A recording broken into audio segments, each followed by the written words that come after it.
Այսպեսի մի հետաքրքիր առակ պատմություն կա։ Աստված իր 100 հրեշտակներին ուղարկում է երկրի վրա մարդկանց հոգևոր պտուղները հավաքելու։ Մեկը բարի գործ է արել, ողորմություն է արել, մեկը երկիրն է շնացել, եկեղեցի է կառուցել, մեկը պարզապես ներել է մեկին, մեկը սիրել է։ Այս բոլորը հոգևոր պտուղներ են, եւ 99 հրեշտակներ ճիշտ ժամանակին բոլոր պտուղները հավաքում են, բարձրանում են վեր երկինք։ 100-րդ հրեշտակը չի գտնում ոչինչ, որ բարձրացնի երկինք, շատ է ման գալիս, գնում է տեսնում է եկեղեցու մի մութ անկյունում մի մարդ ծնկի եկել, կուրծքն է ծեծում եւ մաքսավորի նման ասում ներիր ինձ մեղավորիս։ Եվ տեսնում որ արտասվում է։ Եվ արցունքը վերցնում է այս մարդու աչքից, բարձրացնում երկինք եւ ուշացած է գնում եւ ներողություն ատեր Աստված ասում է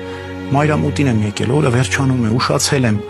նվերս էլ մեջ չի մի կաթիլ արցունք է։ Համաչում է, ինչ անեմ։ Ասում է